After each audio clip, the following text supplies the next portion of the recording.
What's up, tribe? Listen, I know we originally said that we would do this on tomorrow, but baby, I just gotta say it. We just gotta have this conversation, okay? And if I have time, I will drop the link. I don't know if I'm gonna have time because, baby, we got a lot to get through.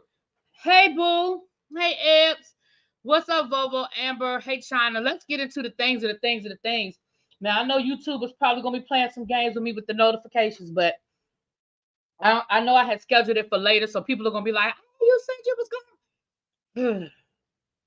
Let's go. So Monique is tearing up the internet tonight because she did her interview on Club Shay Shay. It dropped at noon today, and I knew it was going to do what it's doing. We know Monique. We know Monique is going to be controversial. We know Monique is going to drop names, and so if nothing else, I respect the fact that Monique will put a name on it. Now, we may not agree with what she says, but we know Monique will put a name on it, and for that, I can respect. All right, let's get into it. So,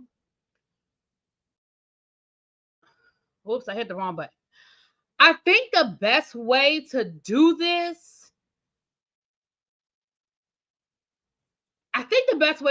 is to start because, okay, I have notes. Okay, I got it. Just so y'all know that interview, once again, y'all had 3 hours of my life, but I love y'all.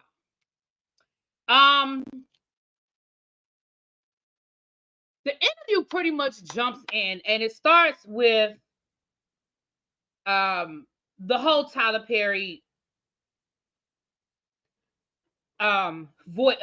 recording or what have you. I don't even know where to start, y'all. It's so much. Let me just start with my notes and then I'll stop because I do have some audio I want y'all to listen to and that kind of thing. So she says that from the very beginning, growing up in Baltimore as a big girl, she grew up idolizing Oprah Winfrey. And so I think that has a lot to do with her anger towards Oprah Winfrey. You know, they say you should never meet your heroes. You're going to always be disappointed. And I think that's part of the problem with Oprah is she grew up idolizing this woman. For those who do not know Oprah's history, Oprah started off her career on a TV show or a local TV show in Baltimore called People Are Talking. And she was, you know, this big girl with the afro. And Monique said, you know, as a BBW growing up in Baltimore, she idolized that. She said, listen, I see somebody who looks like me on television.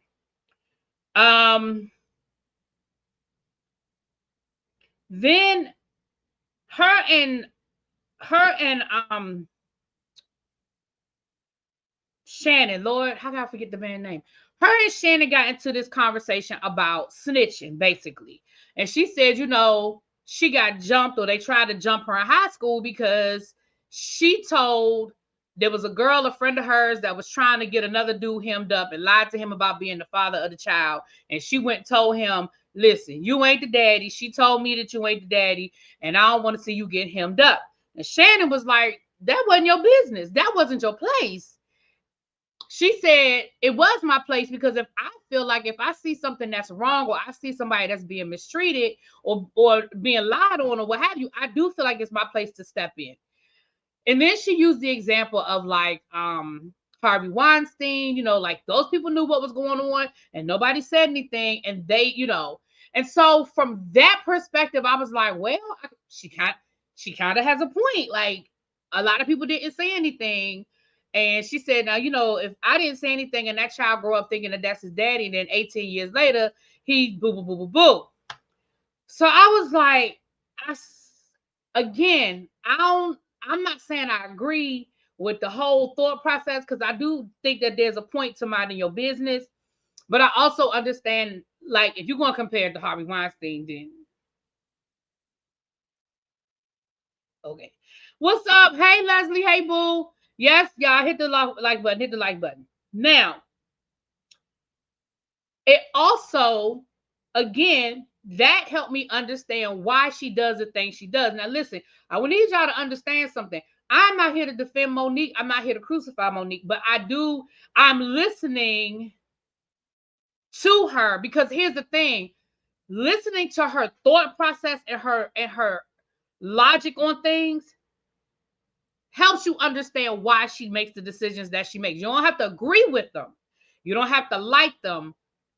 But okay, because if I see what you're saying, that Harvey Weinstein is a stretch, but she's using the comparison. So if in her mind she's equating those things, I understand. Again, I'm not saying I agree. I'm saying I understand where she's coming. I ain't gonna say I understand where she's coming from. Okay. She said that the problem is people have a problem with the messenger, even though she's been saying the same things, but people have a problem with it coming from her because she was the messenger. I don't think it was so much coming from you. I think it was the way in which you chose to bring it. But we'll keep moving. Now, I found it interesting that she kept comparing herself to how her and Cat Williams were in lockstep, and her and Cat Williams, blah, blah, blah. But it's funny because she actually contradicted Cat Williams almost immediately, because she said when Cat Williams did his interview with Shannon Sharpe, and he was talking about Kevin Hart being a plant, being an industry plant, he was like, who do you know comes to Hollywood with no resume and they land a TV show within 3 months? And Monique was like, I did. She was like, I came out here from Baltimore and within 3 months I was on the Parkers. So she sort of contradicted Cat Williams, even while the whole time she was basically trying to say her and Cat Williams were the same. So I thought that was interesting. I don't even know if she realized that, but okay. She said she was in special. Well, they brought up the fact that she was in special ed in school, and I'm not saying that to shame her, but she said part of it was that she didn't comprehend, but she said part of it also was they were trying to teach her stuff she didn't want to learn. So it was a combination of the two. But she did say, she said, I ain't gonna lie to you, Shannon. Sometimes, stuff does go over my head. And again, it goes to the logic. She was only on Moesha to set up the spinoff. She wasn't on Moesha as a regular. They had already decided they were going to do the spinoff. They had always talked about Countess Vaughn's mother, but she actually only showed up a couple of episodes, but they had already set up the spinoff at that point. He asked her about Taraji, and she said that she felt like, again, she said that he was like, why do you feel like you didn't get the traction when you made the comments you made that Taraji got? And again, he said, I feel like it was the messenger. And then she did something that, as a history teacher, pisses me off.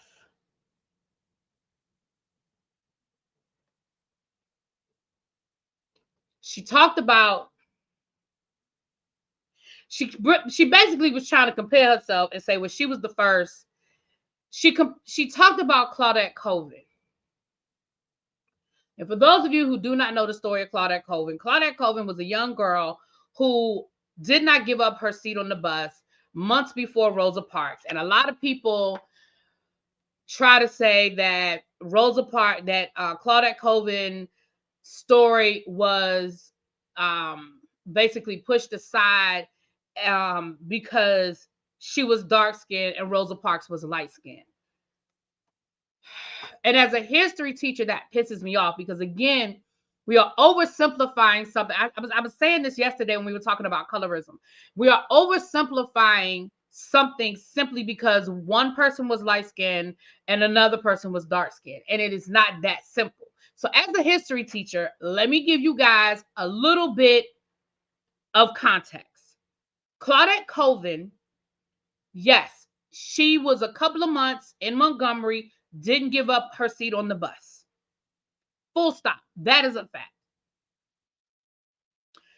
The NAACP was absolutely looking for a case study that they could use, or a case, I won't say a case study, they were looking for a case that they could use to try to integrate the Montgomery. They were looking for that. Rosa Parks was a secretary for the NAACP. Claudette Colvin was a 15-year-old pregnant juvenile delinquent. She was, now, I'm not saying that she was actually a juvenile delinquent, but that is what she had been labeled. She was known, right, within the juvenile detention system in Montgomery as being a runaway and as being a problem child. Do you think she would have made a good test case to try to go up against the segregation system in Montgomery, Alabama? Was she dark-skinned? Yes. Yes, she was. But was that the reason why they didn't take her? Because here's the thing. Here's the part nobody tells y'all. And when I say y'all, I mean the people who don't know. Here's the part that nobody tells y'all when it comes to Claudette Colvin and that case. She was still a part of the lawsuit that the NAACP filed that went to the Supreme Court. Her name is still a part of the lawsuit. She just wasn't the face of the lawsuit. So let's be clear. Her case was still very much a part of what happened with the Montgomery bus boycott. She just wasn't the face of it. So you're going to put, what's up, Star? You're going to put a 15-year-old pregnant, I'll put in air quotes, juvenile delinquent next to a 40-something-year-old married woman who's had a career, who also has a history of working in the civil rights movement. Who is the NAACP going to pick? So here's what I'm saying. We got to stop oversimplifying stuff and making it oh, well, it's just because she was dark-skinned. No, it's not just because she was dark-skinned. Again, I ain't gonna sit here and say that colorism doesn't play in anything. That's never what I'm gonna say. But we got to put things in context. So when Monique said it, it made it seem like, oh, they just didn't listen to me because I was the big black fat woman and Taraji is the pretty, she's the pretty dainty one. Like, stop it. They should have picked the truth. What you mean, Geechee girl? What you mean they should have picked the truth? I don't know what that means. Okay. Now, she said that what she said wasn't any different than what Taraji said. Now, that's what she said. She talked about Taraji and Oprah, and she was making it seem like that Taraji and Oprah had tension and that they weren't getting along, and that Taraji called, that y'all know about that whole thing with Taraji calling out the color purple, blah, blah, blah, blah, blah. She said that Taraji stopped speaking out because she was scared of the punishment. She was scared to go up against Oprah, and so she stopped. I can't speak for Taraji. I don't know why. I don't know whether that's what it was or not. I'm just telling y'all what Monique had said. Okay, I'm just telling you what Monique had said. Okay.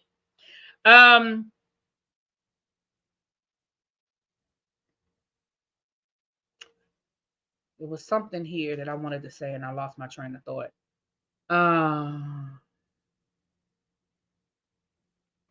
Because I just asked the question, make me want to leave. Wait a minute, what happened? Whoa, wait, what's going on in the chat? Hold on. Let me scroll up.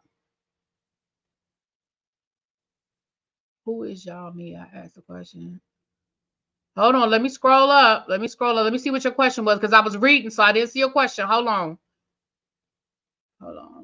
I'm glad she cleared that up, because I was always told that. Is she still alive? Claudette Colvin, I believe, is still alive. She lives in New York. She eventually moved to New York, and she became a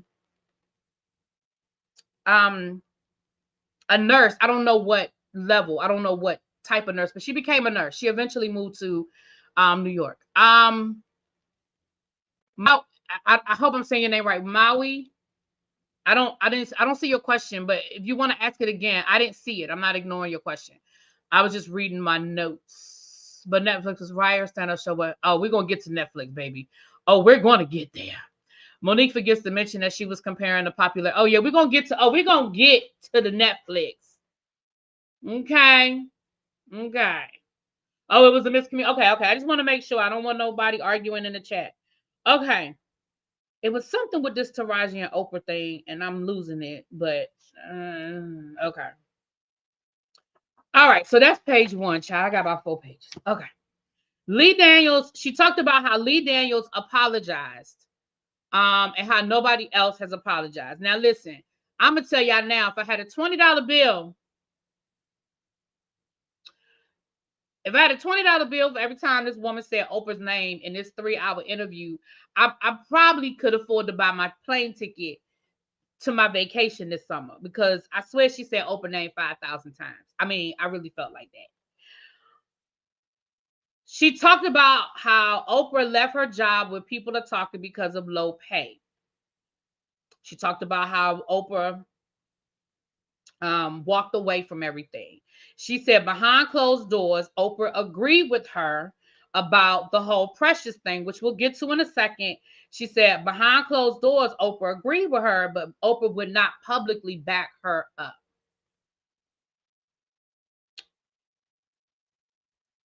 She said Tyler admitted that he spread a rumor about her being difficult.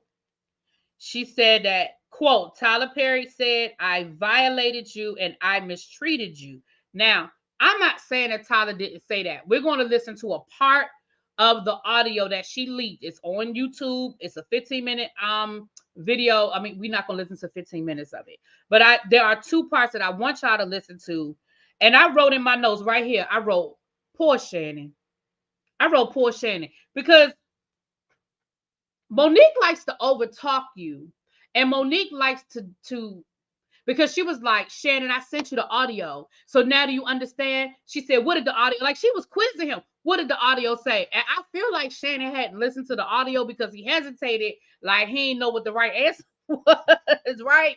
And she was like, so you heard him, right? You heard him say that he violated me. You heard him. Oh, and Shannon was like, yeah, I mean, yeah. I mean, if he did you wrong, he owe you an apology, right?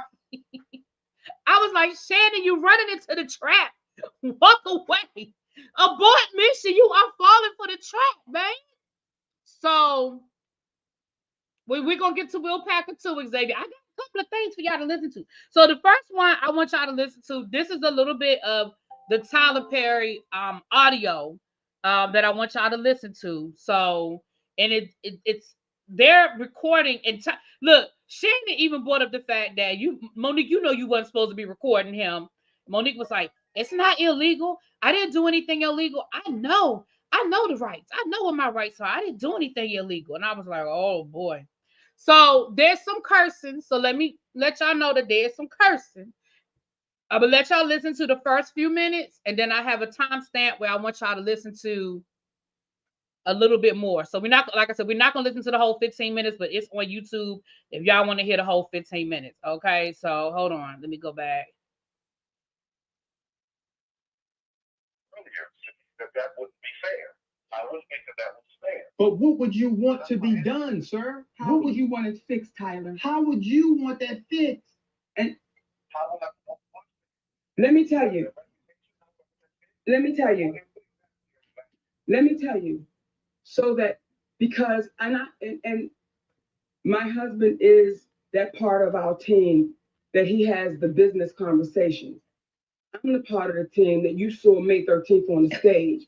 So what I would ask you is, because now she's referring to the infamous audio of when she told Tyler Perry and Monique to suck her penis. That's what she's talking about. And let's be clear, exactly. Hey, King Whitney. Hey, boo. Exactly. I ain't saying that Tyler Perry is up and up either. Let's be clear. That's why I'm playing y'all the audio. I'm letting y'all hear it. Y'all can make y'all own decision. you're talking in Tyler Perry language. I would ask you to let Monique talk to Medea. Because when you start talking in Tyler Perry language, brother, you talk like you don't get it. Right, nigga. Right. You gotta laugh at it because you know.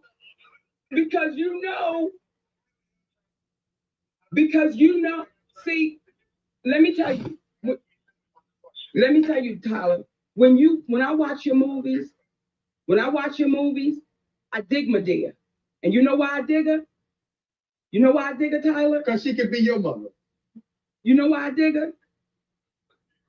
Because that bitch is real to her gut. And she don't give a fuck how it come out. She don't give a fuck how it's taken. But everybody knows she love you, but she gonna tell you the real shit. See, when you stepped away from Medea and you became Tyler Perry, the billionaire, this is the conversation you're having. Like, well, guys, what do you want me to do? What do you want me to say? See, you a brother that slept in your car.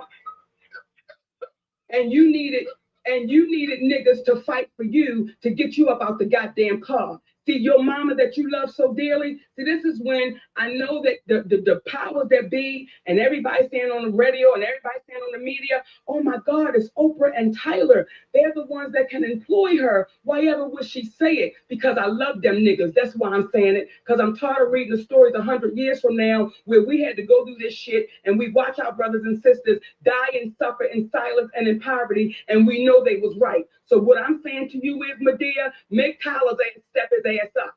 I'm talking to Medea right now. Medea, I need you to pull Tyler's ass in the back and say, baby, you watching this sister and you watching her family starve.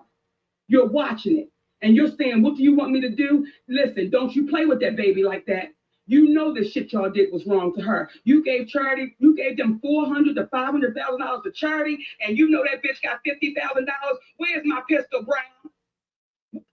So let me put something in context. She is conflating two things.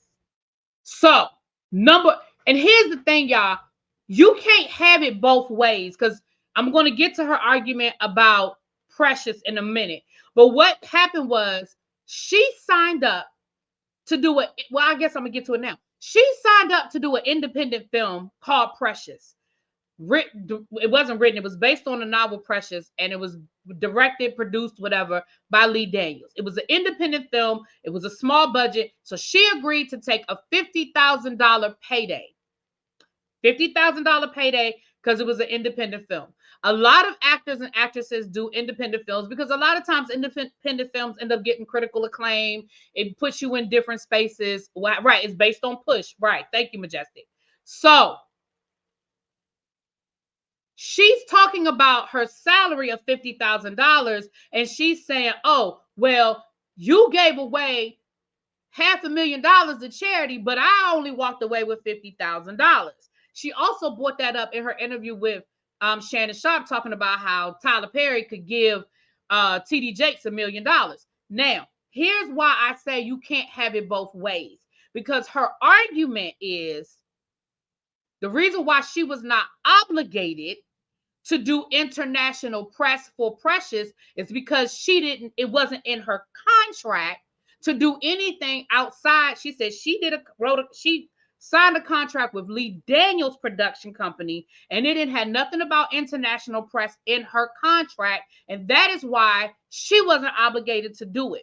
So my argument is, if you were only going to go by your contract with Lee Daniels, then Tyler Perry don't owe you no money, because your contract with Lee Daniels said you were going to get paid $50,000. It didn't say shit about residuals. It didn't say shit about, well, if the movie makes over a $500,000, then we're going to give you a bonus. It don't have none of that in the contract. So you can't have it both ways, Monique. You can't sit here and say that Tyler Perry could have cut you a check because the movie made so much money, but then at the same sentence say, I held up my obligation because I wasn't obligated to promote the film outside of the United States. You see what I'm saying? You can't have it both ways, Monique. And I'm gonna let it. There's a little bit more I want y'all to hear, but when I heard that, I was like, okay, so I'm not understanding what you mad about, because you can't have it both ways. Here's my pistol, because I need to shoot this nigga. Now, I'm not going to kill him. I'm going to shoot him in his ass to let him know Medea's mad as shit right now. See, that's why I'm talking to my brother. So I appreciate you calling me. I do. I appreciate you calling us. But when you call me, what you going to do? On the call and find out what type of money is coming in for the person, and I'll send that to you. He said, look, you talking to Tyler Perry now, right? Medea don't have no money. Tyler got the money. He said, I'm going to call probably his accountants, whomever, and I'm going to find out how much I'm making off of Precious. Whatever they're giving me for Precious, I'm about to send it to you, Monique. I'm going to send you the money, girl. I'm going to send it over. Well, let me say this. Let me say this, and I want to again.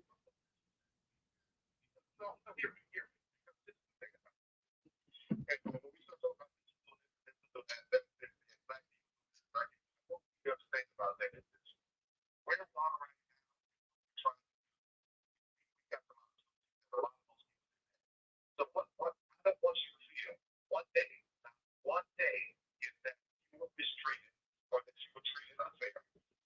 That means that you do that.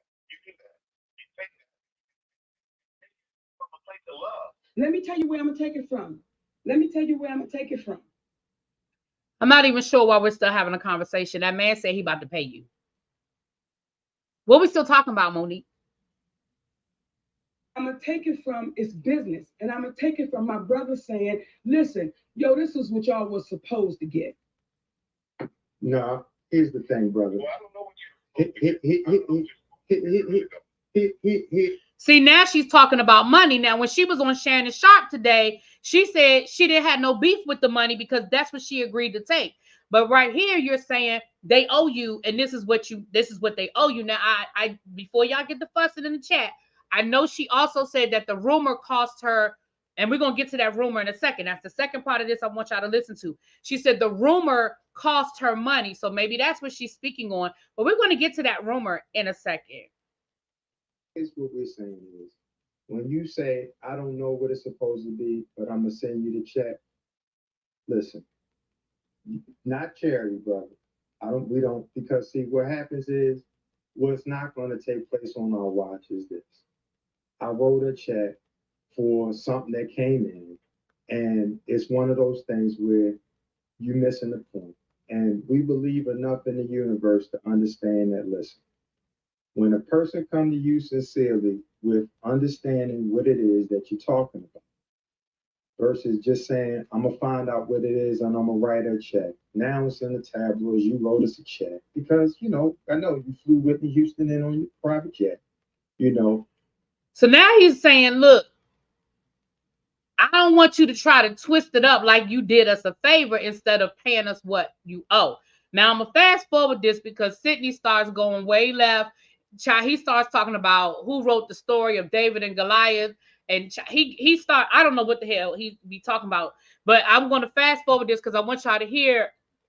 And I know somebody said this isn't the whole video, audio. That's all I got, baby. I got these 15 minutes that I found online. This is what I got. So if it's more to it, my bad, but I'm playing y'all what I have. All right, let me fast forward to the next timestamp so y'all can hear the second part of what I want y'all to hear. And then we're going to get back to Monique. Okay, I got a couple of audios. So if y'all don't want to hear the audio and y'all don't want to hear, we here for my commentary. This is my commentary. Okay, hold on. Did I go too far? Wait a minute, I went too far. Hold on.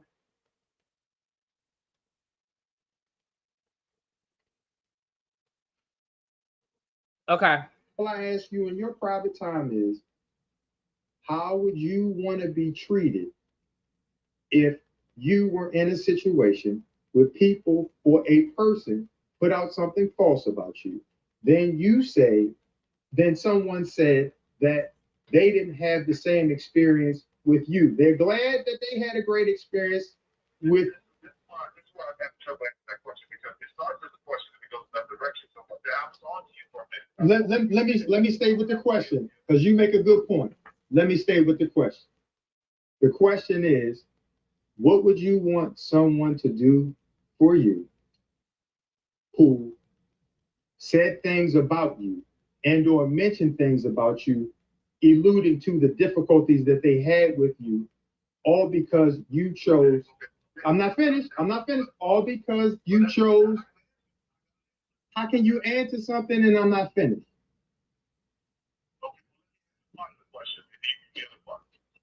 Can you do me a favor? Can you, since you called up to have a real conversation, typically I know you're used to directing, but what I need you to do is just hear me out man to man. And that is this. How would you feel if someone said something about you that you were not contractually obligated to do? What would you want them to do to make that right? And it don't have nothing to do with money. If somebody had said, let me describe it. If somebody had come along and said, Tyler's difficult. He's terrible woman. He's not going to do anything that you want him to do. He said all those things, right? Humble us. And people who knew that was not to be true. I don't want those people to stand up and say that's not true. So, will you and Oprah do that? I can't speak for Oprah. I can't speak for Oprah. Will you do that? All I can speak for is my experience on pressure. I don't give a damn about saying that. All right. So, Cindy, baby, we're gonna be here for a minute. So if you want to go watch Chicago PD, go ahead, boo. Because we gonna be here a minute. Rashad said, I guess y'all's definition of difficult is being against what isn't right, and because you are who you are, it's all right. So I haven't given my definition of anything, but what I will say is, again, I'm speaking on perspectives. So what we just listened to a second ago is Tyler Perry's point of view on this. Tyler Perry, so to me, there was no rumor spread. If Tyler Perry's experience and his point of view is, when I asked Monique to do something to help promote this film, she wouldn't do it. If his perspective is that she was being difficult to work with, that's not a rumor. That's his experience. You understand what I'm saying? So I personally, so me personally, I'm not saying that anything, like my point of view of difficult to me, if I'm asking you to do something and your response to me is, I don't have to, I don't have to, I don't have to, then yeah, in my mind, you're being difficult. Now, two things can be true at the same time. Monique could say, listen, I wasn't being difficult. I was just telling you that I don't work for free, and either you pay me or I ain't gonna do it.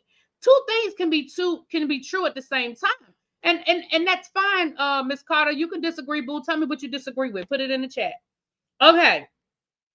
So I wanted to play that audio because that's the audio that Monique was referencing. And again, it is longer. It's like a 15-minute audio. Y'all can go find it online. You can go listen to it. Again, this is just my commentary. That's just my commentary. Okay.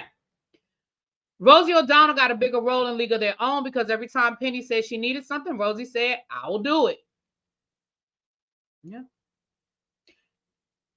So then she started talking about all the people who said they would help her with Tyler Perry and Oprah Winfrey. And she's telling me what happened. Now, again, I don't know. I still don't know what she wanted from Tyler Perry. The man offered her money. He said he would pay her what he was making off of Precious. He said he would write a check, give him a number. And it does sound like he was sort of double talking the apology part of it, but it sounded like he was willing to say something. Now, I don't know how the rest of that conversation went, whatever. So I know how it went, but I'm saying I don't know what we didn't hear, what wasn't, what wasn't said, whatever. Okay.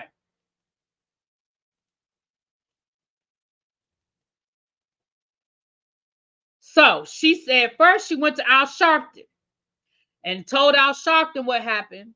And Al Sharpton said that he would reach out to Tyler. She said she didn't hear from Al Sharpton for 6 months. And the next time she heard from him, he was boasting about flying on Tyler Perry's private jet. She said that she talked to Stephanie Mills.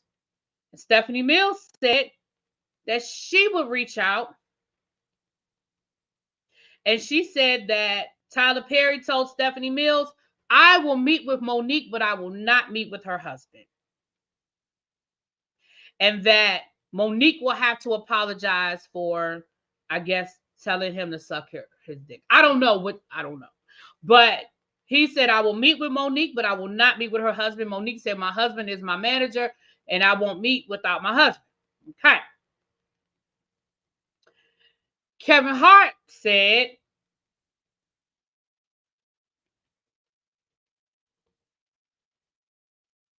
can't read my own handwriting again. He doesn't want to. Anyway, Kevin Hart said he would help her. Kevin Hart went to Tyler. And again, none of these people are going to Oprah. They're all going to Tyler Perry. A public apology, right? So she said she went to Kevin Hart and he said he went to Kevin Hart went to Tyler Perry. Now at that point, I guess Tyler Perry got sick of people calling him on behalf of Monique. And basically Tyler Perry told Kevin Hart he does not want to rehash it. He's done with it. He doesn't want to keep having this conversation. And so Kevin Hart went back to Monique and said, listen, I'll work with you. Okay. I'm going to partner up with you. Monique said she was trying to do her a talk show at the time, and that Kevin Hart said that he'd work with her and that he would have his people call her people. So her people reached out to his people, and his people said, ain't nobody working with Monique. We are not touching Monique with a 10-foot pole. I don't know who told you that. I don't know where you got that from, but ain't nobody working with Monique. So Monique said that she called Kevin back and said, what the hell? I called your people and your people said they ain't working with me. And, and Kevin said, oh my gosh, that's a miscommunication. I have no idea what you're talking about. She said she heard from Kevin since. That's not funny. It's not funny. She said she heard from Kevin since.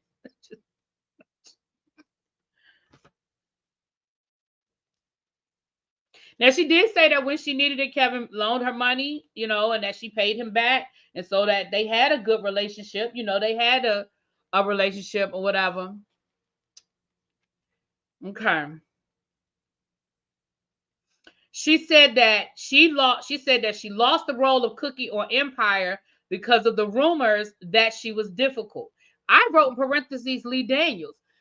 Empire was done by Lee Daniels. So Lee Daniels literally worked with you personally. So why would he go by rumors? He knows you. There's no rumor to that.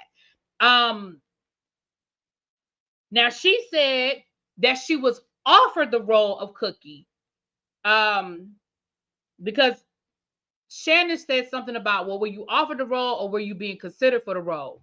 And Monique was like, no, I was offered the role. That, that's how it's done in Hollywood. No, you don't get considered. You just get offered. And I was like, that's not true. People get considered for roles all the time. And that's not true.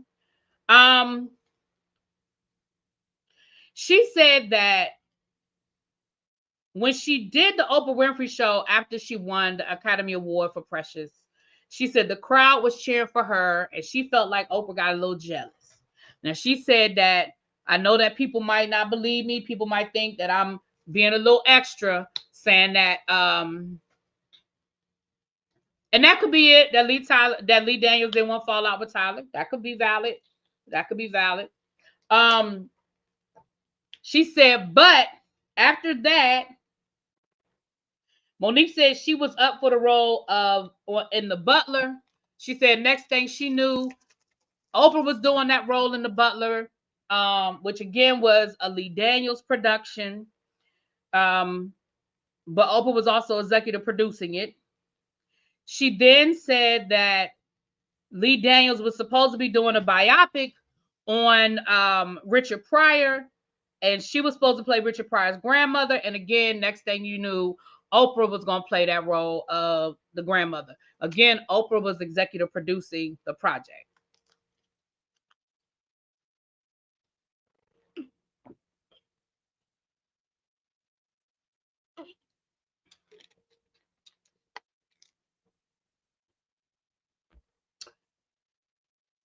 Now we get to D.L. Hughley.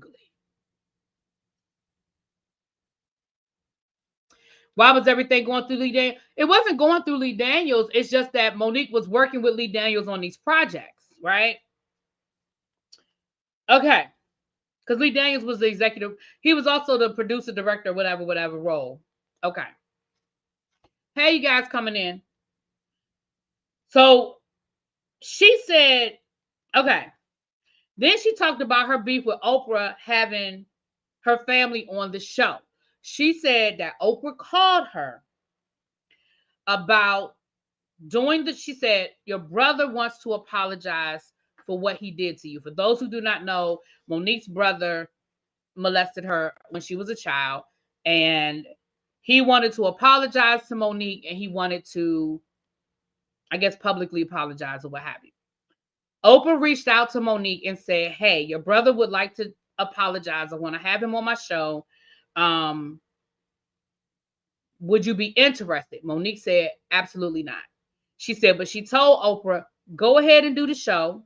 He might be a changed brother. It might help somebody else. His story might help somebody else. So I'm okay with you having him on the show." She said the problem she had was when the show aired, it wasn't just her brother, but it was also her mother, her father, her sister, and her other brother on the show.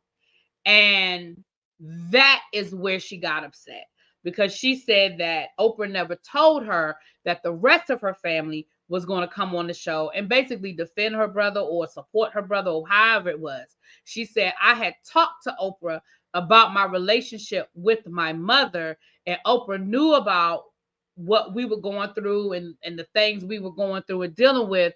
And for Oprah to do that, that is her issue." So her issue isn't that Oprah had her brother on the show. Her issue is that Oprah had her mother on the show.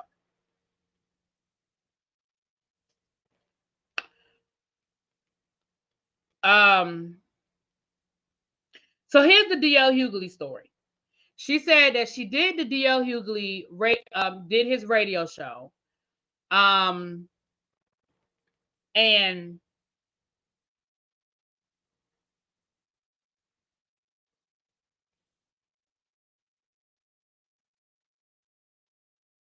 okay, I'm sorry, I was reading the comments, but let me get to this. DL Hughley has responded, so I'm gonna let y'all hear his response. So DL Hughley she did his radio show, but he wasn't there that day. She said they did the show, everything was cool, they were having a good time, they were laughing, they were joking. She said when they got to the end of the show, they were playing a game called, they said, "We're gonna play a game, and the game is called Would You Rather." And the question they asked her was, would you rather something about, would you rather your husband have sex with Lee Daniels, or have sex with Lee Daniels with a condom, or have sex with Corinne Steffens without a condom? It was a rude thing. She said that she was upset. She said, "I didn't find that funny. You know, that's my husband you playing with. I don't play those games." She said she got on the phone. She called DL Hughley to let him know that how she felt, that she had a problem with it. She said that DL Hughley was very dismissive and was like, "Well, I mean, that's what we do. Like, that's just what we do." And she said that she had to send him a cease and desist letter in order for him, and that she said, and that never played. Now, DL Hughley, I'm gonna let y'all hear his. I'm gonna let y'all hear his response. She said, fast forward to her doing the comedy show last year, where she said she was the headliner, he wasn't. She said, "I showed my contract, he showed a memorandum of understanding. It's not the same. He knows what it is, and that is why I cussed him out the way I cussed him out." Now, I'm going to let y'all hear what DL Hughley had to say.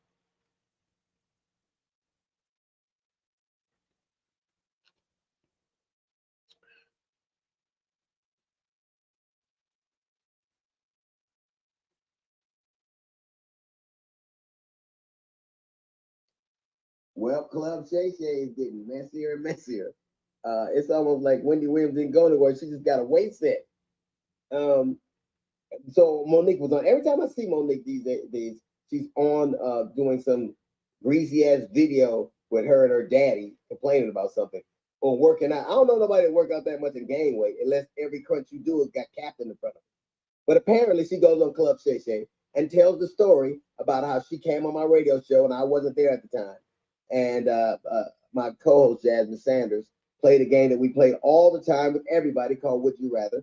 She apparently was so offended by that she said she got off. She called me. Monique did, and she said I was very dismissive, like, huh? Monique's a liar. When Monique did call me, I heard her complaints. I listened to her, and I pulled the segment. So if I had been as dismissive as she alleges I was, that segment would have aired. It didn't, because I respected her wishes. She's a liar. It's also befuddles the shit out of me how somebody who, as a comedian, talks as much shit about everybody else that she does, she has the temerity to be offended about anything, as much shit as you say about people. Then she encouraged everybody, allegedly it stems from the fact that I used to always talk shit about her on video after video, and she encouraged her sweet babies to look at the video and find them. Do that.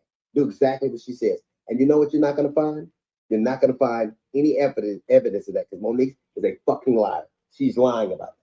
But what you will find is Monique talking shit about some alleged contract dispute we had. Look at the ticket. It says D.L. Hughley, then Monique. She knows the story. But what she did in response to that, she talked about my dog, my wife. This broad even brought out my daughter's personal trauma. My daughter was molested, and Monique brought that shit out and told the world that I allowed my daughter to be raped in front of me. The lying motherfucker. She knows she was lying. And it only stopped when everybody from my family checked her. It's interesting. You know what else you won't see Monique doing? You won't ever see her with her family, videos with her children or grandchildren, because nobody fucks with me. How do you have sweet babies when your own babies don't fuck with you? How do you love us for real when there's no evidence of anybody loving you for real, except your daddy, who you apparently have to pay? And FYI, daughters are paid for by daddies, not daddies who get paid by their daughters. You know what else you won't see Monique doing? Telling jokes. Monique, if she just spent as much time actually writing jokes and writing her Netflix special as she did complaining about not having one, it wouldn't have been trash. It got the worst reviews of any Netflix special in history, because that's what Monique does. She complains and she has grievances. You never see her being a human being. You never see her being sweet and warm to people, except when she's using it to butter somebody up to get something. There's a reason why everywhere she goes, shit starts. Everywhere she goes. How is it that nobody fucks with you, not even your family? How do you, or I was on the road getting it. I get it every goddamn week. Look at my schedule versus yours. See how much I'm going. And I still manage to have a relationship that I cherish with my children. Can you say the same? You can't. It's all you do is talk about your grievances. Who did you wrong? There's a reason you're by yourself. There's a reason you got to pay a man to love you. It's sad. There's an old adage that says you can't buy love. It's a shame, Monique, that you probably always will have to. So that's his response. I was reading the comments. First of all, people did call Cat Williams a liar. I don't know why nobody wants to pay attention to the fact that there were people who did say that Cat Williams was not being truthful. I guess nobody wants to listen to that. Second of all, Cat Williams didn't say anything negative about D.L. Hughley, so why would D.L. Hughley respond to Cat Williams? I'm not saying I agree with everything D.L. Hughley said. I'm just giving y'all the whole picture. I'm trying to be objective and give y'all the whole picture, okay? But that was D.L. Hughley's response to what Monique said. And again, remember, Monique did come make it personal when she brought up his daughter. I feel like Monique went too far when she brought up his daughter and his daughter's trauma and his daughter's experiences. That's my opinion. Okay. Let's back to my notes. Oh, okay. Okay, D.L. Hughley. Okay. D.L. cease and desist. And then she did. Now, I did agree with Monique on this one when she brought up the DJ Vlad thing, how D.L. Hughley keep running down to DJ Vlad and giving him interviews. I don't understand why anybody talks to DJ Vlad. And D.L. Hughley absolutely talks to him all the fucking time. Now, I was told that DJ Vlad pays for his interviews. He must pay well. He must pay well. Because I don't understand why they run down there. Now, Shannon Sharp, I need to clarify something with you, sir.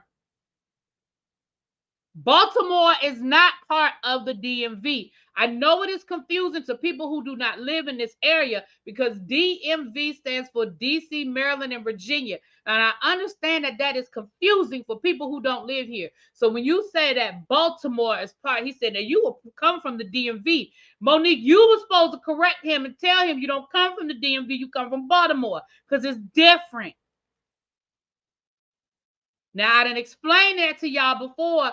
I done explained to y'all the difference between DC, the DMV, and Baltimore. I done told y'all. But anyway, moving on. Monique said, if I was a white woman, you know what my name would be? She said, Melissa McCarthy. She said, we have the same resume. We both had a hit sitcom, blah, blah, blah, blah, blah. She said, yet and still, I have not been afforded the same opportunities as Melissa McCarthy. I'm not arguing that point. I'm moving on. She said, I find it funny how everybody brings up the fact that I won an Oscar, but nobody brings up the NAACP Image Awards. She said, I was so proud of winning an Image Award because it meant so much to me. And that kind of goes back to what I said yesterday about the Grammys and blah, blah, blah, blah, blah. But I did say that because I thought that was interesting that she said, listen, that's y'all keep bringing that up to me, but nobody's bringing up, nobody brings that up. DMV doesn't claim Baltimore, and Baltimore don't claim the DMV. You are not going to find anybody from Baltimore that claim DC. I promise you that's not going to happen. Melissa McCarthy's not running around telling people to suck her penis. You're correct. You're correct. Listen, I'm giving y'all the information. I'm giving y'all the information. I'm going to give y'all my opinion when we finish going through all the information, but I'm just trying to give y'all, because I know some of y'all feel the way y'all feel. Okay. So then she talked about the Parkers. She said that she had a bad manager at the time. Therefore, the contracts weren't that great. She talked about the fact that when the Parkers got done with their run, I think in 2006, she said that the Parkers had made, no, Glen Burnie is not the DMV, Jonathan, that the Parkers had made over $800 million and that they were supposed to sit down and figure out what they owed her. Yet in 2024, those same executives said that the Parkers did not make any money. Yet it's in syndication, yada, yada, yada, yada, yada, yada. She said that she was making $55,000 per episode on the Parkers.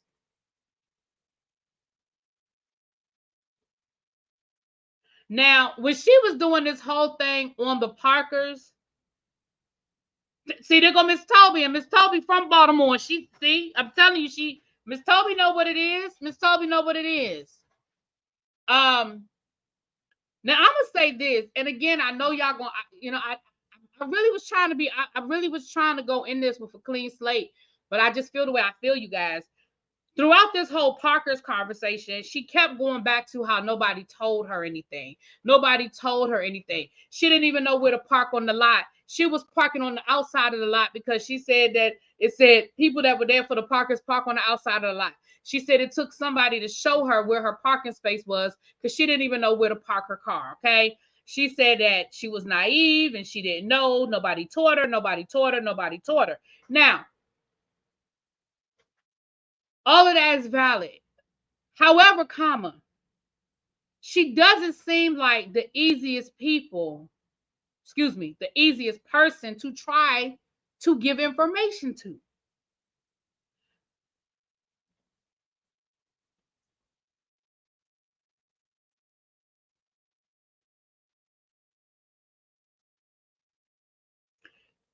Shannon Sharpe asked her about 5,000 times, what do you want from Tyler Perry? Because she kept bringing up Tyler Perry and she kept bringing up Oprah. And so she finally said, she kept saying, well, Tyler cost me millions of dollars. Tyler cost me, he studied my career for 8 years. He studied my career. He studied my career. He studied my career. He said, Shannon Sharpe was like, so you want money? You want a check? He said, why don't you have your lawyer call? She said, I don't want to go through the lawyers. We should be able to sit down and work this out. Well, clearly not, Monique, because the man called you and tried to sit down and work it out. And not only did y'all not come to any sort of agreement, then you posted the damn conversation all over the internet. And now you wonder why the nigga won't talk to you again. So you tell Shannon that you want some money, which that's fine. If you feel like that man owe you money, fine. I ain't about to tell you that man don't owe you money. I can't tell you what that man owe you. But you said that the man owe you some money. And Shannon said, well, get your lawyer to call his lawyer. No, I don't want to go through any lawyers. We should be able to sit down and work this out. But it sounds like Tyler Perry tried to sit down and work it out with you. And not only was he not able to work it out, the man told you he was going to call his accountant and cut you a check.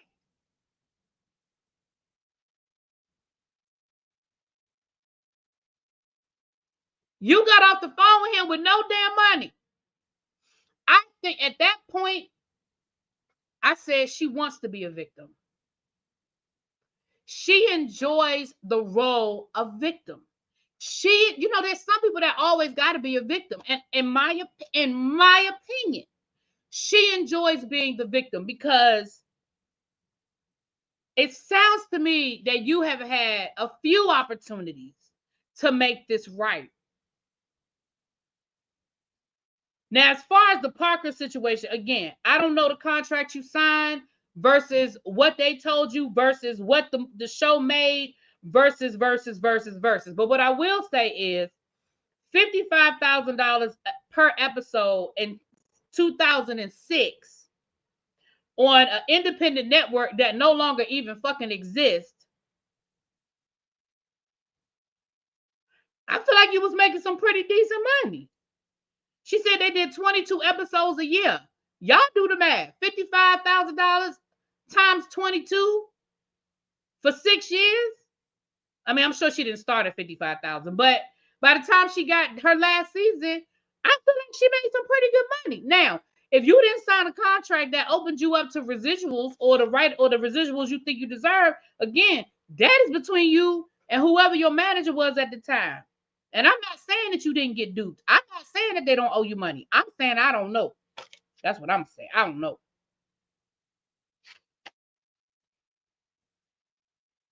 So then it sounded like she wanted us to fight Tyler Perry. She did that same shit that she did with the Netflix, that everybody need to rally behind her until Tyler Perry does her right. I feel like Tyler Perry called you and tried to make it right. I don't know what else you want from this man. Because here's the reality of the situation. It's just like when we talk about these civil suits and people say, well, all they wanted was money. Well, hell, that's all you can get. Once I have done you wrong, all I can do is try to make it right. And if making it right is giving you a monetary settlement, that's all I can do. Now, you want him to make a public apology and you want him to do this and do that. Listen.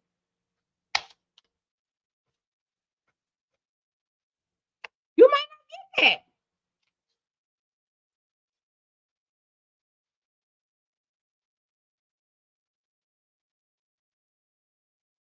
Now, here's where it switched for me, y'all. Then Monique started talking about how she admitted she had an attitude. She admitted that couldn't nobody tell her nothing. She admitted that she was Baltimore and she was always ready to fight.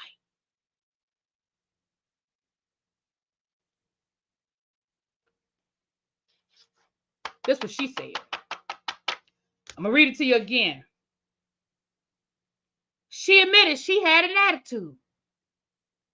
She admitted couldn't nobody tell her nothing. That was her words. She admitted that she liked to fight.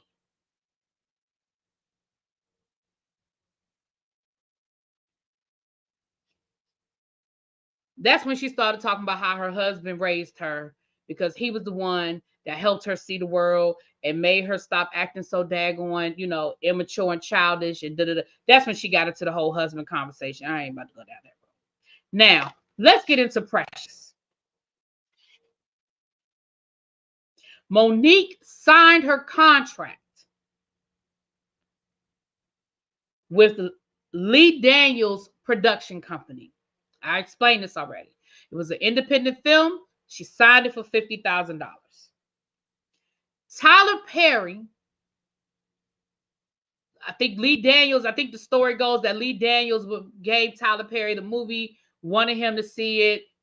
Tyler Perry saw the movie and wanted to put some money into it. He became an executive producer. He called his friend Oprah. He said, girl, you need to see this. This is something you would be interested in. Oprah saw it. She got on board. Boom. Now you got some star power. Because let's be clear, nobody knew who the hell Lee Daniels was. You could look at that. You can look at Precious and see the budget was zero, right? And now you have Tyler Perry and Oprah Winfrey's name attached to this project. And Tyler Perry gets on the phone and calls Lionsgate's Film, because that is who Tyler Perry has a relationship with, because he does all of his movies before he did his own studio and stuff. He did all of his movies through Lionsgate. He would make his very first movie, Diary of a Mad Black Woman. He used his own money. I think it was $5 million, something to that effect. I don't remember the exact numbers. He used his own money. He did the movie, and then Lionsgate Films only did distribution. They were responsible for getting it into the movie theaters. He made the movie himself. Very much what Lee Daniels did. Lee Daniels made the movie, and Tyler Perry and Oprah Winfrey helped him get a distribution deal so it would go out into more theaters, because independent films are very limited. The movie picked up buzz, especially once Tyler Perry's name and Oprah Winfrey's name is attached to it. Monique said, I did all of my obligations because I was only obligated to do domestic promotion. You were only obligated to do domestic promotion. Cool. The movie is going to the Cannes Film Festival.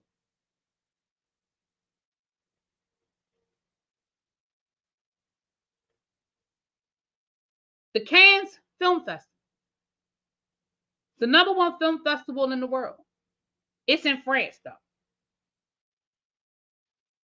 Lee Daniels called you and said, Momo, girl, we're going down to the Cannes Film Festival. Monique said, I'm not going.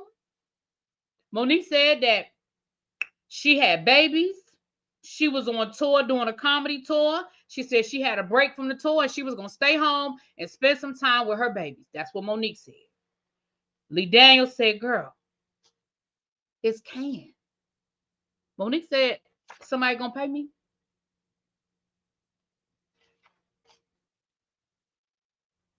Tyler Perry calls Monique. Monique tells Tyler Perry the same thing. She said, I'm not doing it. I'm not doing it. I'm not going to Cannes. Oprah calls Monique and says, Momo, we need you to go over to France, girl. We're trying to get this movie. We're trying to do this thing. Monique said, I'm not going. Lionsgate calls Monique. They said, look, we will upgrade you and put you in the best suite that we can find. We will extend you. We will pay for that hotel for 2 weeks. A week to do promotion, and then we'll give you an extra week. We'll pay for the hotel for an extra week for you to be in Cannes, and you can have your family and do your thing. Monique said, who gonna pay me though? Lionsgate said, oh, we're not paying you. No. We'll pay for the hotel. We'll pay for your airfare. Probably give her a per diem, but we're not paying you to go. That's not what we do. We don't pay people to promote the movie. Monique said, oh, well, if you're not paying me to go, then I'm not going. Monique said a couple of weeks later, or a week later, whatever it was, she saw Tyler Perry at the Hoodie Awards. She talked to Tyler Perry in his room, and he said, Mo, look, girl, you could win the Oscar award for this. I mean, and you know that once the Oscar award comes through, that's money. You know, and she said, come on, stop playing with me. I'm a black actress. You know that the rules ain't the same. I could win an Oscar award and I still ain't going to be making no money. She said, if y'all pay me, I will go. Tyler Perry said, I don't pay people for free to do nothing, to work for something to that effect. She said, well, I don't work for free. She said her and Tyler Perry, they hugged it out. She went her way. He went his way. As far as she was concerned, it was over with. Now, here's what I'm going to say. I'm going to say the same thing I said at the beginning. If that was the contract and you held up your obligation to the contract, you have every right to do what you feel like you need to do. I'm not going to begrudge you that. She said, that's why I never got sued, because I didn't breach my contract. You are absolutely correct. You didn't breach a contract. But here's the part that people kept trying to get you to understand.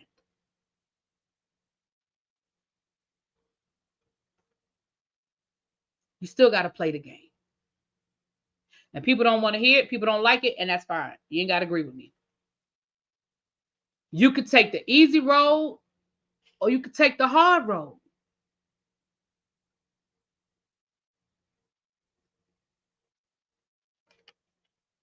The easy road was to pack up your kids, get on that first class flight to fucking the south of France, stay in that suite that Lionsgate said they was going to pay for 2 weeks, promote the damn film, and have a vacation for your family and get on that first class flight and take your ass back home. Now, I'm not saying that anybody has to agree and she has to do it, but I'm saying there's the easy road. Now there's the hard road. Now, let's get back to these rumors about her being difficult. That is Oprah and Tyler's perspective. They asked her to do something to promote this damn film, and she wouldn't do it. In their mind, she was being difficult. Now, here's the thing. I know some of y'all don't agree with that, and that's fine. I still love you. But in their mind, she was being difficult. So were they spreading rumors or were they talking about their experience working with Monique?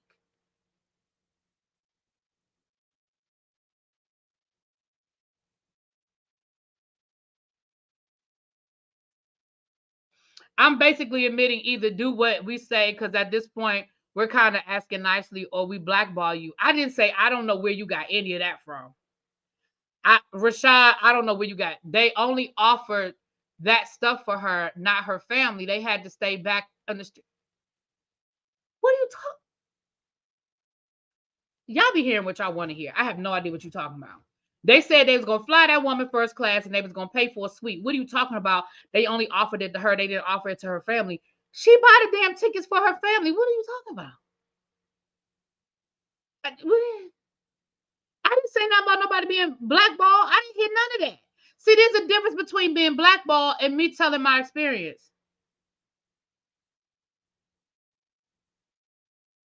There's something they're two totally different. Me picking up the phone and purposefully telling people do not work with somebody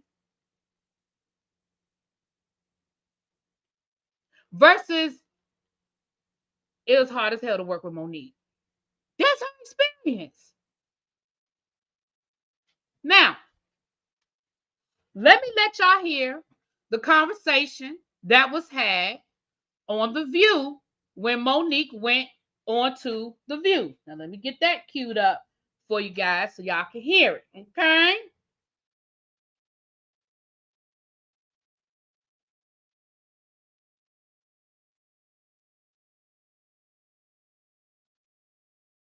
Let me get to my time. I think I'm at the right timestamp. Hold on. Let me make sure I'm at the right timestamp. Lord. What'd you say, El Teddy? I must say this one live. I've agreed with you from start to finish. Well, thank you, boo. All right. There are two different parts of this audio I want you guys to hear as well. So let me go to. Hold on. Hold on. Let me go. First, I'm gonna let you. So we about to get into the Netflix part. But first, I want y'all to hear what Whoopi tried to tell her about the movie situation, and then we're gonna listen to Netflix because we're about to go into the Netflix situation.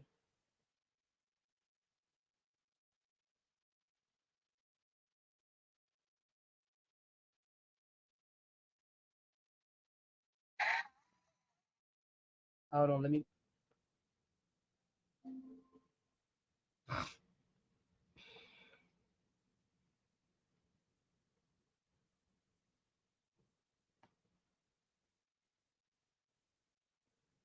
Sorry, y'all. I'm waiting for it to connect. Okay, there it is, right there. Okay. And on that film, I received $50,000, and that was not my argument nor my fight because that's what I signed up for. Once I did all of my obligations, my deal was with a man named Lee Daniels. I did all of my contractual obligations, and I was done. Then when I started getting calls from Lee Daniels, Tyler Perry, Oprah Winfrey, and Lionsgate, and they wanted me to come work for free. They wanted what? To go over to Cannes and promote this film internationally. And I said to them, I said, guys, My deal is with Lee Daniels, and I've done my job. And they all agreed. And this is what happens, in my humble opinion, when you don't go up to the hotel room. So now she's talking about Harvey Weinstein and not going up to the hotel room. But that's what she, okay. So I think about those women that Wait, said, I'm going to stop you. okay, I'm going to stop you. okay, Because contractually, yes, when you make a movie, regardless of who you sign the deal with, yes, your job is to go and promote said movie. yes. That's no. But so when they wanted you to come, and we've had this conversation, and I said if you had called me, I could have schooled you on what was expected. And when we did have that conversation, and what I said to you, my sweet sister, I said, Whoopi, at what point did we stop saying the next time? Because what was expected. Wait, but I want to answer it though. Yeah, I want to answer when you said You want to contractual. get paid for the publicity? Please let me answer. Yes, Yeah. ma'am. Because if I had done something wrong contractually, they would have sued me.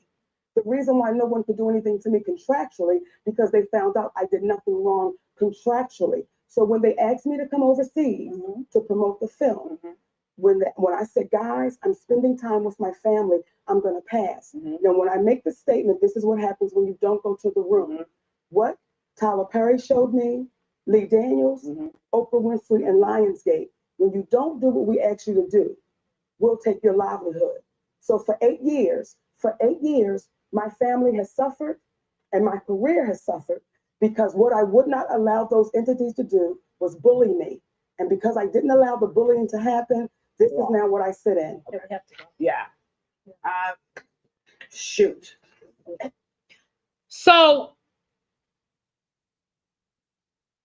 Whoopi said,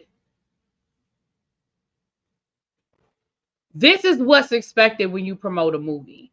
Again, I'm not in the industry. I don't read contracts. I don't know what people's contracts say. So my question to Monique, if I had been Shannon Sharp, my question to Monique would have been, what do you normally get paid to do promotion for your movies? So of the other movies that you were in, were you paid to do promotion or was it part of the contract? Did you get a separate payment outside of your contract to do the promotion for the movie? Because I honestly don't know. I know what Whoopi said and I know what other people have said, but I don't know what her normal standard operating procedure is. Okay. Now let's get into this Netflix thing because we're about to move into Netflix. Because again, I feel how I feel and I respect y'all's opinion, but we're about to move into the Netflix thing. Let me go to my timestamp.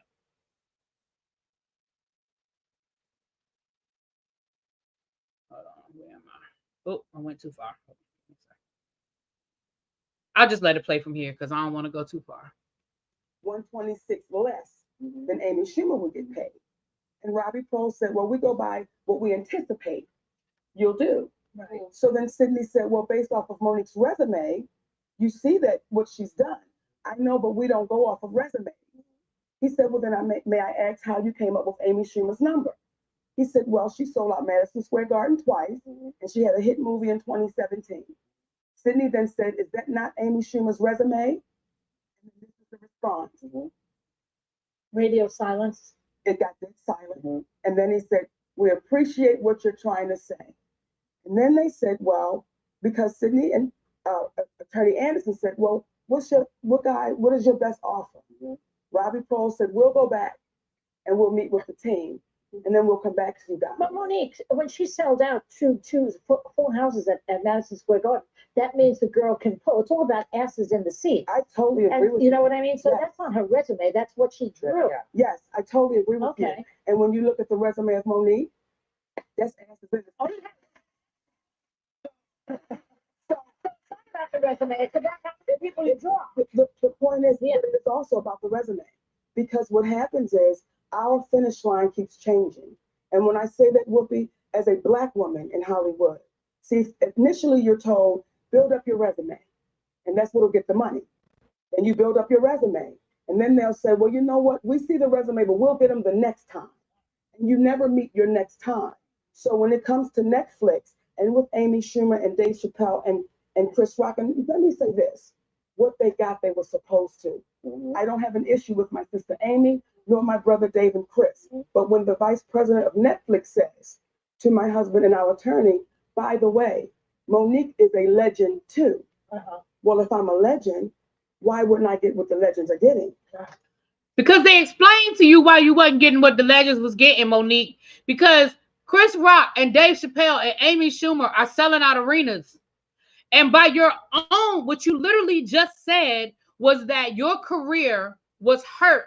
And for the last 8 years, you weren't working and you didn't make a lot of money. So therefore, Netflix said that they have a formula that they go by. And Amy Schumer just sold out back-to-back shows at Madison Square Garden. We know Dave Chappelle can sell out pretty much anywhere he decides to do a show. Chris Rock, too, whether you like Chris Rock or not, he can sell seats. I'm not understanding what people aren't understanding about the Netflix situation. Now, people say, well, they settled, she got her money, and she did her Netflix special. Okay.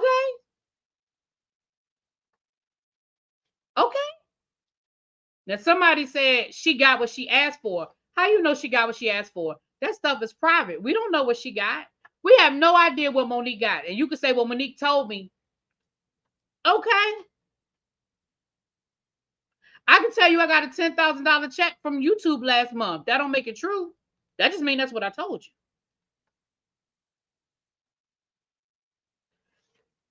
Moving on.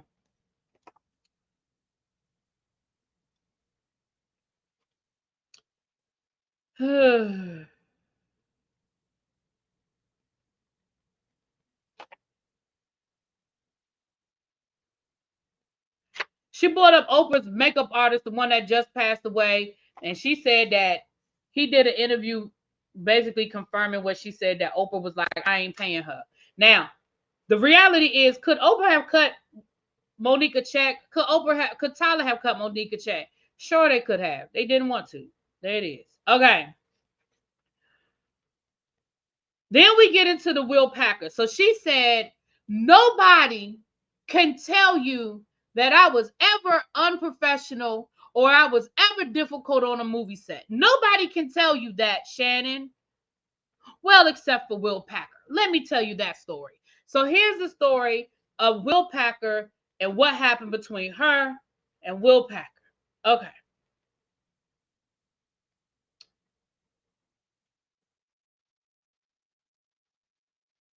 She said that Will Packer, well, David E. Talbert, who was a friend, she said David E. Talbert went to college with her husband, asked her to do a cameo in Almost Christmas, where she played the aunt in Almost Christmas. Now, that was supposed to be a cameo, but hell, Monique was in the movie the whole damn time. So she said that Will Packer basically told her, listen, come through, want you to do this movie, and I would love to, after that, I want to sign you to a 3-picture deal and a sitcom deal with my production company. Now, I don't mean no, I'm going to leave it at that. Anyway, that's what she said. She said that David E. Talbert was the director, Will Packer was the producer. She said David E. Talbert was directing, and Will Packer was there, and he was micromanaging David E. Talbert. He was talking over him. He was giving the actors different directions. David would tell everybody to go left. Will would tell everybody to go right.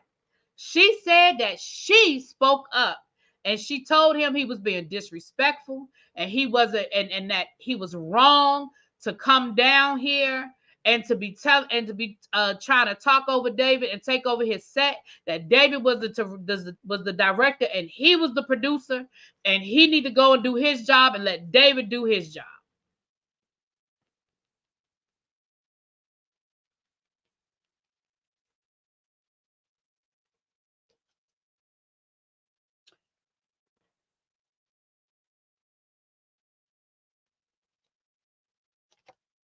And then she said something about the trailers blowing up. She said the trailers on the set blew up and all they cared about was if she saved the wigs for her character. That was pretty much the 3 hours. I mean, she told the whole story about her and Sydney and how they fell in love and how Sydney raised her. Now, I don't know what else to tell you. I do want to let y'all hear just another little quick clip, just another quick clip where she talks about what where she talks about what Whoopi said to her backstage. After on the same appearance of The View, but she's talking about what was said backstage. So here it is right here. And I'm only going to let y'all hear a few minutes of it because I ain't paying the whole thing, child.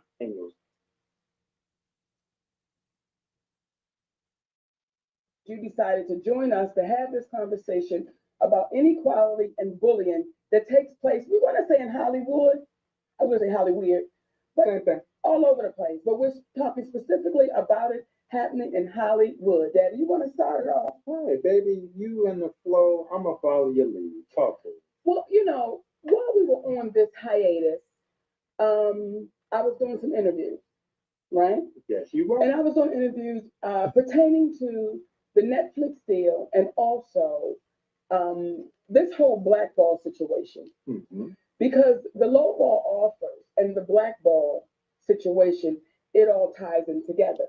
Oh. And when you begin to explain it, how it ties in together, and it can be kind of challenging because you have people that look like you that keep saying, why don't you just shut up and sit down and let it go?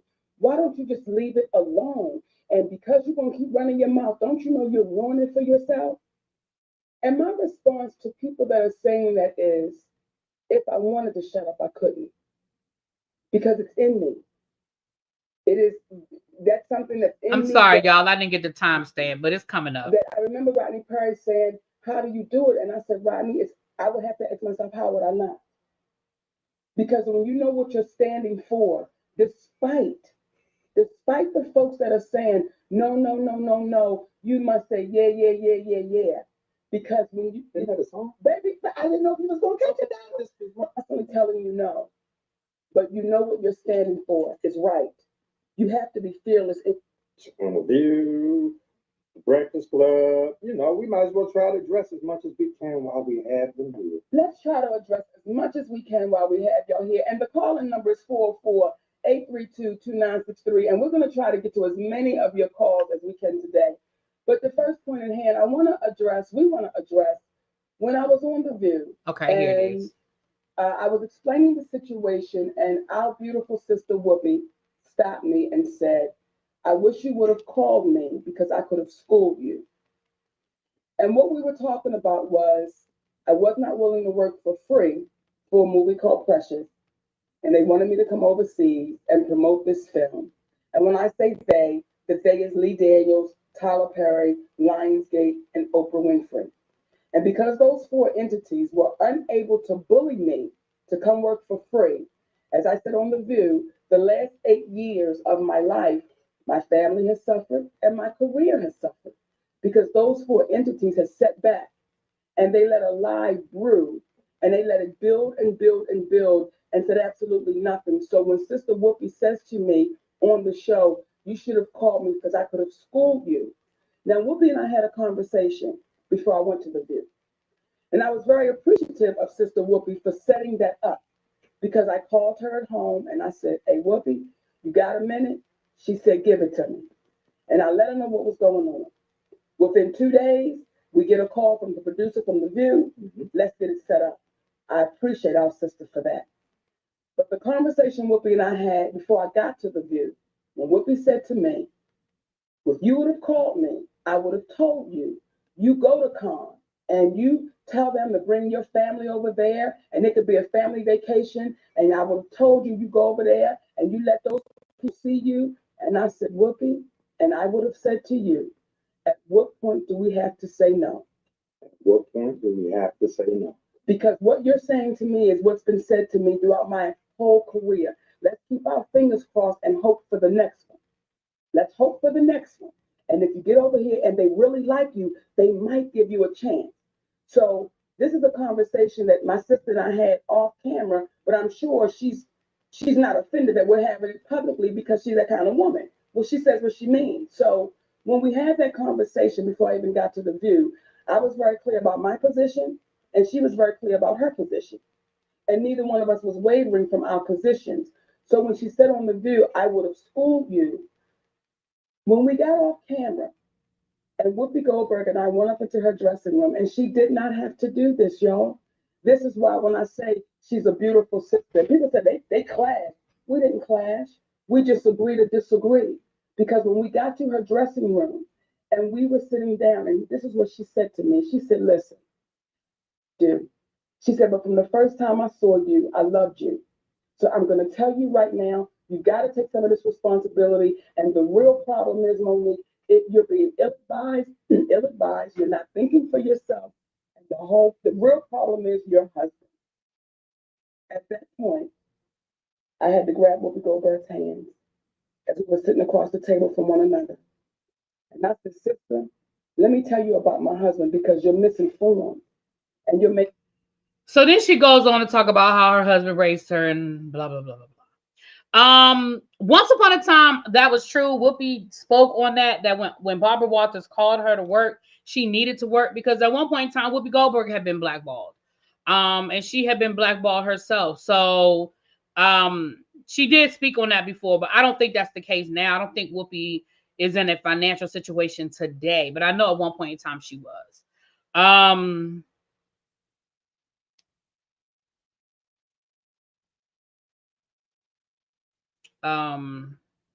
Hold on. Yeah. Okay. Didn't Oprah allegedly black? No. Well, let me not say no because I don't know. I've never heard that before. Let me not say no. I've never heard Oprah blackballing Whoopi. I don't know anything about that. Let me say I don't know. I don't know anything. But I've never heard that. I've never heard that before. I've heard that Oprah thought that Whoopi did not like her coming out of The Color Purple, but I don't remember. I've never heard that story. Yeah, Whoopi was blackballed because she spoke out against George Bush, and also her relationship with Ted Danson was why Whoopi got blackballed. Yeah,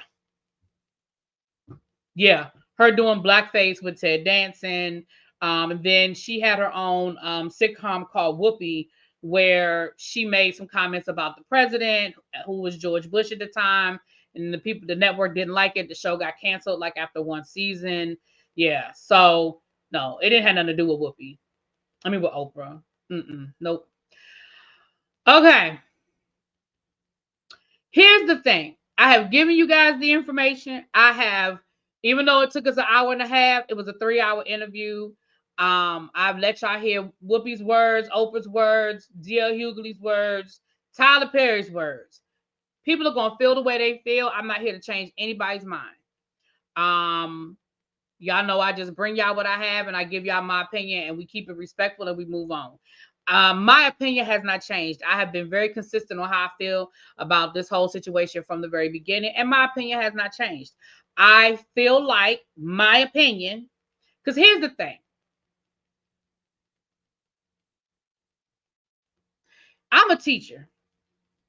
That's what I do. That's my career. If I only worked to my contract, I wouldn't be a teacher for long. And I understand it's real easy to say, well, listen, I'm only doing what I'm contractually obligated to do. That's great. That's great. And stick by it. I ain't saying you're wrong for sticking by it, but here's what people have to understand. There are consequences to your decisions. And I don't think that Tyler Perry or Oprah Winfrey or even Will Packer spread false statements about her. I think they told their experience. And if Tyler Perry's saying, listen, I'm using my own money to promote this movie that Lee Daniels made on a shoestring budget, and now it is being presented at the Cannes Film Festival in France, the top film festival in the world. And now this woman who has all of the buzz for being nominated for an Oscar, let's be clear. If y'all go back in time, everybody was talking about Monique in that role. And Monique won all the damn awards that season for that role. And they asked her, can you please go and promote the daggone movie? Now, listen, she had every right to say no because it wasn't a part of her contract. But guess what?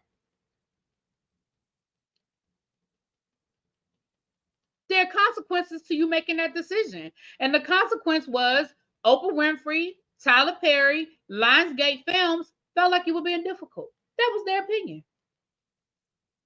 That's their opinion. I don't think they were. And did Oprah pick up a phone and blackball you? I don't know. Maybe. Did Tyler Perry pick up a phone and blackball you? I don't know. Maybe.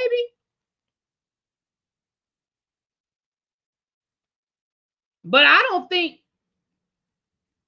that what they were asking you to do was I don't feel like what they were asking you to do was a problem. And I'm gonna say this. So I'm gonna go back to using me as an example, and then I'm gonna be done with it. As a teacher in the district where I work, I am only contractually obligated. If your child is failing my class, I am not contractually obligated to call you and tell you.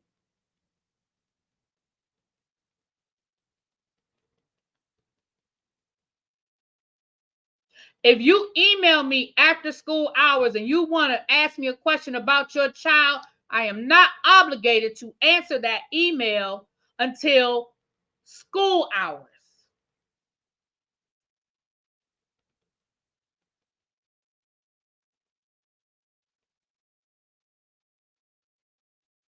Under my contract, I am not obligated to allow your child to turn in a late assignment if it is within 3 business days of the end of the quarter. Not obligated to do that. I am not contractually obligated to do that. I'm not obligated to stay late. I'm not obligated to come in early. I'm not obligated to do anything on the weekend. But I do it when it needs to be done for the greater good, for your children.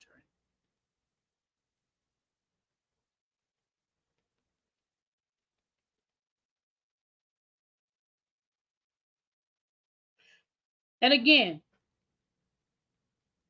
people feel the way they feel, and that's fine. No problem. No problem.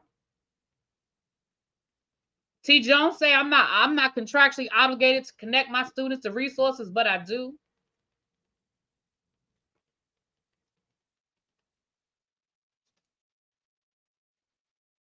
So anyway, I'm done, y'all. It's been an hour and a half, and I appreciate it. Thank y'all for listening. Thank y'all for being here.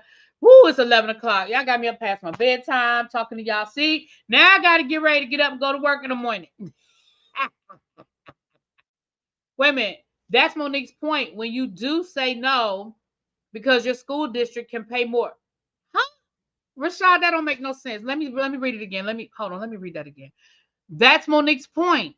When you do say no, period, because your school district can pay more for going beyond. Please type that again, because I wanna understand what you're saying, because I don't understand that statement, and I'm not trying to be difficult. I don't understand what you're saying.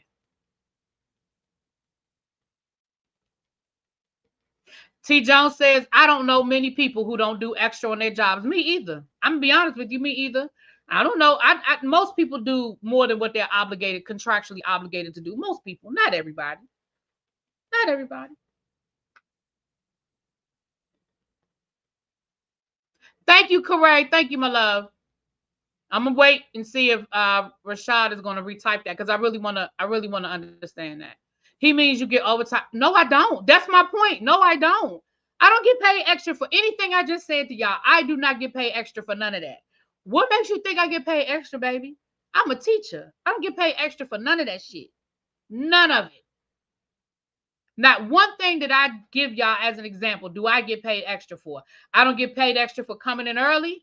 I don't get paid extra for staying late. I don't get paid extra for calling parents on the weekends. I don't get extra for emailing students back on the weekends. I don't get paid extra if I go by Office Depot and spend my own money. I don't get paid for none of that. Monique said, at what point when you do say no to going above and beyond, you should get paid extra. That's your fight for teachers. Okay. You live in the same world Monique live in, and it's okay. El Teddy, I'm going to read El Teddy's comment, and then we're about to be out. Let's be clear, Tyler, Oprah, and Will all do more than they are contractually obligated to do for free. Facts. Aren't teachers burning out because of all of this expected without compensation? Yeah, a lot of people. There's a lot of reasons why teachers are burning out. Come on over to the Teacher Project 2.0 and hear all the reasons why the teachers are burning out. Okay. Yeah, I'm a salary employee, baby. I don't get no overtime. Ain't no such thing as overtime in my world.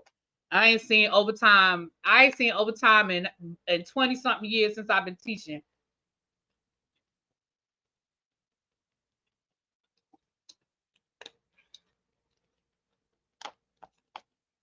I do because I spoke up. They made a change. Oh, you're a teacher and you get paid overtime? Where you work, boo? What district you work in? You get paid overtime. I want to know what district you work in when you get paid overtime as a teacher.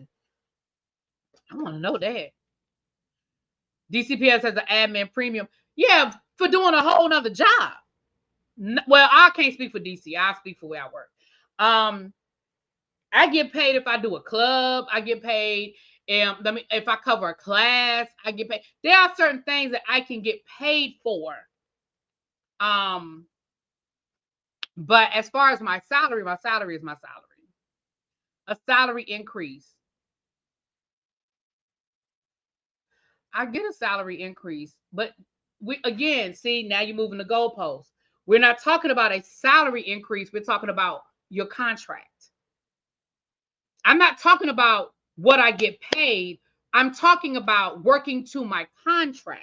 You understand what I'm saying? That's two different things. You're moving the goalposts. Me working they call it working to the rule. Me working to the rule has nothing to do with my salary being increased, because that doesn't change. You're asking me to do something that's not in my contract. Now you're saying, oh, well, they'll pay you to work outside of your contract. That's two different things. They were going to pay Monique. Monique just didn't like the way they were going to pay her. They were going to pay Monique because they were going to fly her over there. They were going to get her a nice hotel, and they were going to pay for her to be there for 2 weeks.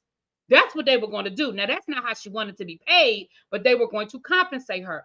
Whoopi even said, girl, you should have called me, because I would have told you how to get them to finesse it and how to get them to send your whole family over there, and you could have made it a family vacation. That's what she said. Oprah said you should have called. Whoopi said you should have called me, and I'd have gotten Lionsgate to pay for a whole vacation for you. Now, would it have been a paycheck? No. But would it have been compensation? Yes. See, that's two different things. See, now we're talking about two different things. Getting paid, getting a paycheck, and being compensated, two different things.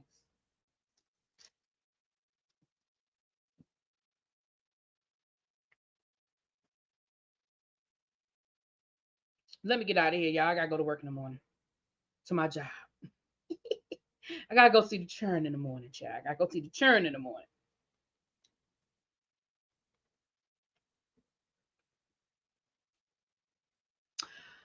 All right. My son's teachers went on strike to get TAs to do a lot of the extras and to get more money from PD time during the school day, etc. How do you make changes in labor? I ain't got time to have that whole conversation. How do you make changes in labor? I'm not sure I even understand what you're asking me. I'm not sure what you're asking me. How do you make changes in labor? I mean, you can do what they did. You can go on strike when it's time to renegotiate your contract. You gotta make sure that they put that in that the people sit down at the table to negotiate your contract. You gotta make sure that's what they are doing. You know what I mean? I'm not quite sure what the question is. I'm not trying to be funny or difficult. I don't understand your question.